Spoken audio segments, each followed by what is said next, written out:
Good evening. My name is Michael Sullivan from OIC. We hope you're all enjoying your evening safely. I am happy that we're able to do some virtual events and projects during the pandemic, and having the opportunity to engage our supporters, our friends, our volunteers, our students. It's important in this time that we do take the time to be together and continue to learn. And we're certainly going to do that this evening with Dr. Duffaut and have about a 15-minute conversation with him. Let me tell you a little bit about Dr. Duffaut as we begin. CJ is a member of our sports medicine team. Dr. Duffaut joined us as a fellow between 2014 and 16, and impressed so many of the leadership of UCLA and OIC. We wouldn't let him go far, and we recruited him to join the medical staff and faculty at UCLA and OIC, and we're thrilled that he is joining us tonight to kind of get a little bit of an inside view of what's happening in that NBA bubble. Very unique setup that they have, something that who would have thought at the beginning of the season would be seeing this kind of effort. But it's elaborate, it's significant, and we're glad that we have such talented people that they want Dr. Duffaut on the sidelines, making sure on the court to make sure the players are healthy and well. So it is my pleasure at this time to welcome Dr. CJ Duffaut. Dr. Duffaut, welcome. Thank you, Michael, for having me. Glad you're here. Dr. Duffaut, let's talk a little bit about your background and let folks understand a little bit about you personally. Where did you grow up? I grew up in Northern California, in a small town in the East Bay, kind of east of Oakland, Pleasant Hill. Spent most of my life there, moved around a little bit, but ended up back there again for high school. And off from high school, you went to UCSD? Yeah, I went to UCSD for my undergrad, played basketball there actually. It's kind of where I guess my love for medicine and combined with sports really started, but didn't really develop until later on in life. But that's kind of where the spark grew. That's interesting. So when you were in high school, you didn't see yourself as a doctor?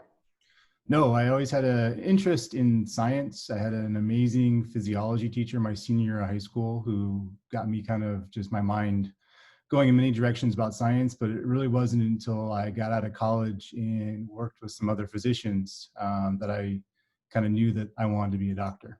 Wow.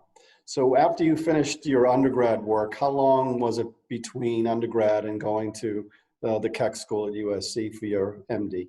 I took 2 years off. I worked for a couple of years, just trying to, playing basketball and going to school was a lot. And it was nice to just have some time off and work and enjoy life. And then, so 2 years later, I then got into Keck USC Medical School.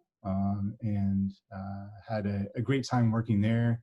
It's where I actually got a strong passion for working with kind of the underserved population in Los Angeles, which I've loved to continue now that I've been at OIC now for a couple of years. It's been a nice transition from there to here. Great. And your time at USC, how long, you obviously 4 years residency, how long were you under the Keck banner, if you will? 9 years total. So I did 4 years of medical school and then 5 years of residency at USC. And so I'm just trying to put my mind in a student is at home now thinking about what am I going to do when I graduate from high school? What's your advice to a high schooler about thinking of different careers? Think broad. Don't kind of narrow yourself to one specific area, because life experiences can help tailor you to where you think you should be or where you should be. I didn't know going into college this is the path I would take. I have some friends that went to med school. They knew they're going to be doctors since they were a kid. There's no other physicians in my family. There were no influences to be a doctor. So I'm kind of a trailblazer on my side of the family. Good for you. A lot of our kids from the Ortho High are going to be first generation students, first generation college students. You had to balance playing basketball and the demands of a student athlete uh, any tips for our high schoolers of how to stay focused with all of this work that they have to do in college? I think routine is what saved me. My dad was actually first generation kid to go to college in his family. So he didn't really know what to do when he showed up, and he kind of helped me when I went to college, just trying to focus and work on a routine to keep yourself aligned. As you go to college, there's new experiences, new friends, lots of things to get involved with. And I think it's good to get involved, but you don't want to overextend yourself that certain things start to be affected by it. So it's trying to find your interest and focus on those, and just don't forget what you love to do. Now, you have two special fans, hopefully joining us this evening on Facebook Live. Uh, Everly and Bryson. Tell us a little bit about those two and why are they such big fans of yours? Those are my children. Everly is my 6-year-old daughter, and Bryson is my 9-year-old son, or soon to be 9. He'll be 9 next Friday, actually. They are what keep me going, honestly. I have an amazing wife who's supportive of adventures that I have done, like going to med school and a long residency, and has been very supportive in me coming out here for almost 4 weeks and leaving her to handle our children, along with working at the same time. So it's been hard away from them, but luckily with technology and stuff like this, I'm able to talk to them every day and see them every day, which is good. Well, we're happy they're here. Hopefully you've gotten an Aussie to bring home to them at some point along the way. If you haven't, we'll make sure that we send a couple of Aussies to Everly and Bryson. So thank you for joining us, young Duffaut's. We're glad you're here. You live close to the Lakers training facility. Is that right? You're in El Segundo? Correct. I'm in El Segundo, a couple miles away from the actual Lakers training facility. Yeah, that's convenient for sure that you're that close. Let's go to the bubble, the NBA bubble. How in the world did a Northern Californian basketball player end up inside this NBA bubble? Well, part of my role at UCLA is I help take care of the Los Angeles Lakers and the South Bay Lakers, which is the G League, the development team of the Los Angeles Lakers. Been doing that for almost 4 years. And when the NBA bubble came about, they realized that they got all the players to come out, but they need some medical staff to help keep this going. So they sent out requests to all those involved in the NBA. And I was lucky enough to be accepted, and UCLA was very supportive and allowing me to be gone in OIC for this long period of time. So yeah, it's been a great adventure. Well, we're very proud of you. Thank you for wearing your OIC logo there. We like to see that. I have my Aussie one on too, so we like to see the brand out there, and we're proud of you, Dr. Duffaut. It's comforting, I think, for some of our moms and dads to know that the level of care they're getting is so good that even professional athletes and teams are looking to our physicians to care for their players. So it's an honor for us to have you with us every day in our clinics, and it's great that you're there for the NBA. How you're there for about a month. How is it inside the bubble from just an isolation feel? I think initially it's a little tough because when you first come, you are truly in isolation. You're stuck in your room for how many days? For 4 days. We were here. I was in isolation. You get tested from your room. They deliver food to your room. You do not get to leave your room. So you have you in 4 walls for about 4 days. So that's why the video chatting was very helpful, because you can actually talk to people and see people. Right, little exercise, some sit-ups on the floor, and they're not much to do for 4 days. I don't know. That's very creative in how to exercise while you're inside the hotel room. Good for you, though, for withstanding that, if you will, and then getting to work, taking care of the players. Your day going into a game day, if you will, how does that look? So usually we wake up at 8:30. We have a meeting with all the physicians here, as well as the other medical staff, to kind of go over what's happened the day before, what's going to happen the day of. And depending on what's going on, it ranges for anywhere from 25 to 40 minutes. Then after that, until game time, it's kind of you're on your own, but you're on call. So those of us who are primary care physicians, we take care of our own team. So for me, it'd be the Lakers, and then I have two other teams that I am covering or cross-covering because not every team has a physician in the bubble. Wow. So we are here to be their team physician or an extension of their team physician. So you could get calls about players, coaches, staff members throughout the day. And then in the evening, about 2 o'clock is when the games start, and the last game starts at 9 o'clock. So covering usually about 1, sometimes 2 games a day. It's not easy. During the game, where are you physically? So we sit across from the actual bench. It's in this kind of dark area where there are a couple seats for physicians, security, and even there's some seats for players if they want to come and watch. I would say initially when this all started, there were more players that came and watched. And as the kind of the season's gone on, there've been more games. And I think a lot of the players have decided to just rest instead of making the way to the arena. They can watch on their TVs in their hotel rooms. It's kind of in a non-camera area. You don't really get to see the area from a television game. How is it a very different feel without a crowd? It is. You hear everything. I think that's one of the biggest differences. You can hear all the players talking. You can hear the refs talking to the players. The coach is talking to the players. They do their best. You know, it's pretty cool what they do with the virtual fans. And, you know, the announcer is not the home team's announcer, so to speak, from their actual home, but he acts like their home announcer. He is more excited when the home team scores and less excited when the away team scores. So you still kind of feel like you're in like LA if you're with the Lakers or the home team. I noticed in a hockey game that they pipe in some audience, ooh, if someone is checked.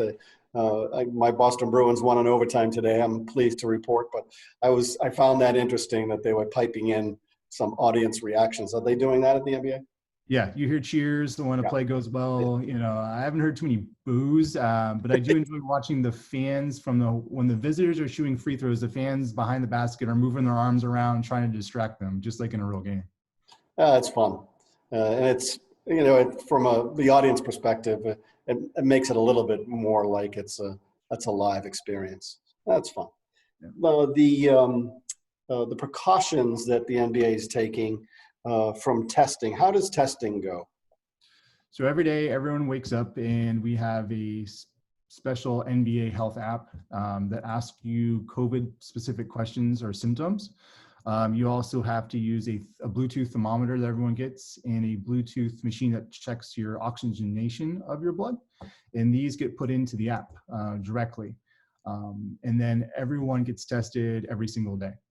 And there's been no cases of COVID inside the bubble since it began. Is that correct? Correct. That's amazing.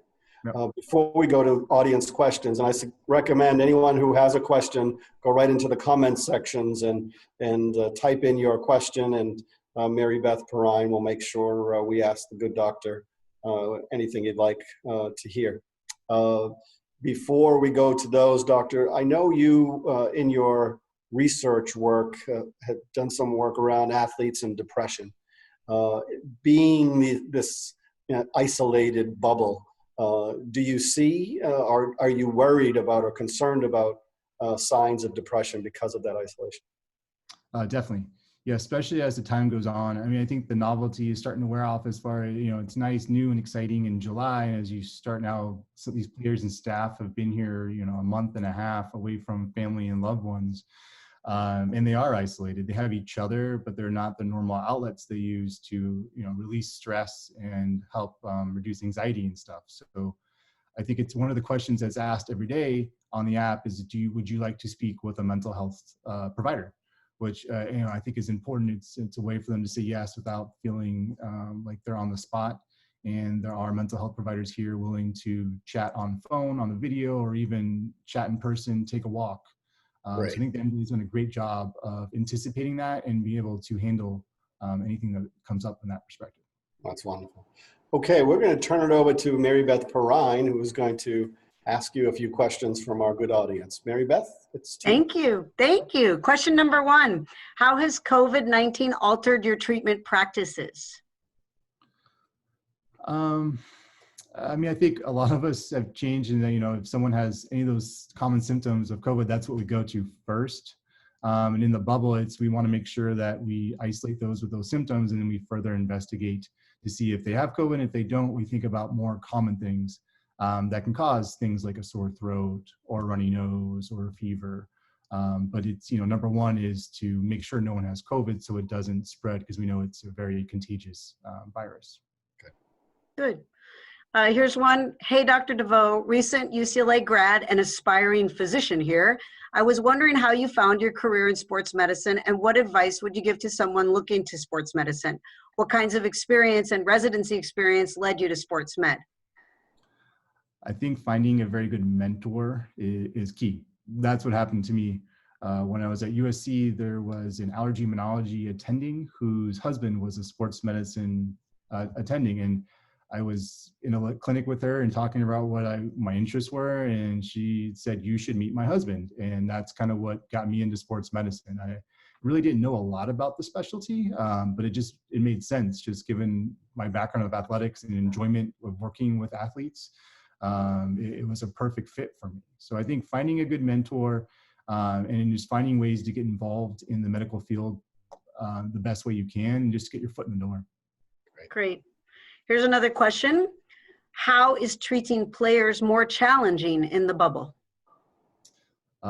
Sometimes there's multiple people you have to talk to get to the player, depending on the status of the player. But in reality, it's the same. They are much taller than, I guess, the average person I treat, and it's weird to be in a place where multiple people are taller than me. But in the end, it's the same. It's the same, you know, injuries we see in high school and college and younger people. Get the same illnesses. It's just I guess, a different spotlight that everything's in. Great. Another question. What is that wristband all about? So this wristband, so everyone has a magic band. This is what you use to get into your room, which is nice because you don't have to worry about a key. But it's also what you use to get in and out of certain venues. So you have to go through a scanner, and what it shows is that you have done your questionnaire for the day, answering about symptoms if you have any of them. You've taken your temperature, you've taken your pulse oximeter, or how much oxygen's in your blood, and you've done your test for the day. If you have not, they will not let you into certain places. So here's a triple question. How long have you been there? What are you doing for fun while you're there? And what kind of celebration does your family have planned for when you get back?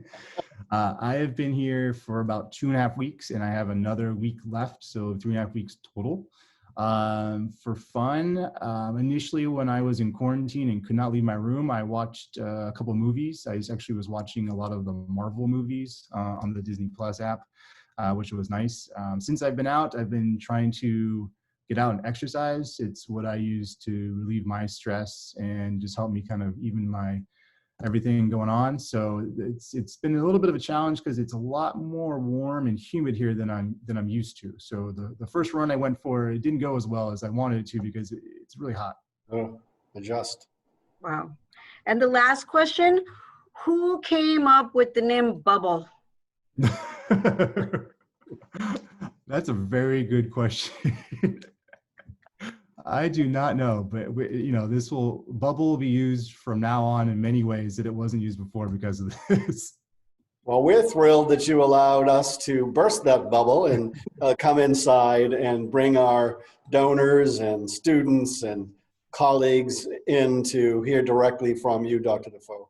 So on behalf of all of us at OIC and the broader OIC family, thank you very much. Continue to do good work. Let's hope the Lakers are there for 3 months and not 3 weeks like you. And we'll see you back in Los Angeles very soon. Thank you, Michael. I'm very happy to be here representing UCLA and OIC. And I'd like to thank my family for being very cooperative with me. And I can't wait to see them in a week in person. That's great. Good night, folks. Have a wonderful and safe night. Thank you, guys.